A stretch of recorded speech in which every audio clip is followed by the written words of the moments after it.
oftentimes people don't report abuse. They suffer in silence.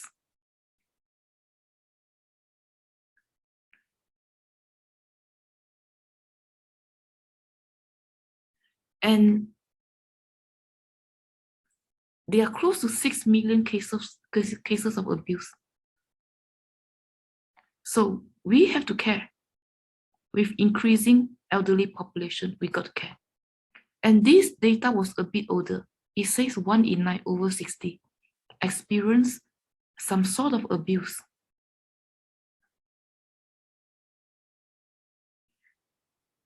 And only 1 out of 23 person experiencing abuse went ahead and report.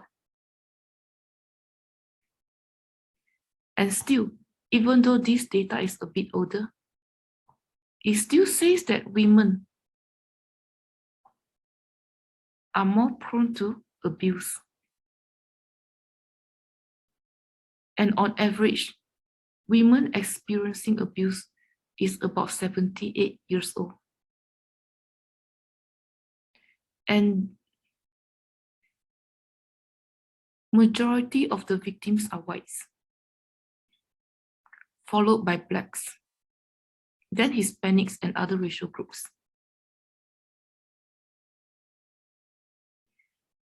And yeah, people with Alzheimer's or dementia, where their memory is affected, are more affected by abuse. And women, they tend to live longer than men. And because of that, they tend to have more physical health conditions, more mental health issues as they progress along their age than men. They live longer. And partly because of that,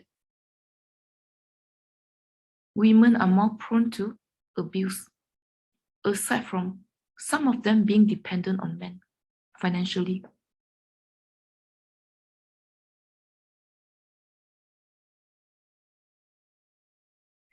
And abuse among people with dementia are quite high. And the types of abuse are almost the same across government websites. Neglect is the main kind of abuse, followed by physical abuse, then financial abuse, and so on and so forth. Very few older adults experience sexual abuse. Abuse can be fatal, and it can also lead to hospitalization. And sometimes, these are the factors that led to abuse. Older adults being sick. When they are being sick, they are more frail. They lose control. And they have some mental health issues. It opened the doors for abuse. They have disorganized thought and speech, especially after they had a stroke. And if they have some serious mental health issues, hallucinations or delusions, if they are schizophrenic, it also increases their risk for abuse. And abuse is very costly to society. Elderly abuse. Look at this, within 1 year, the cost to society increased significantly. And people over 60 accounts for 30% of investment fraud.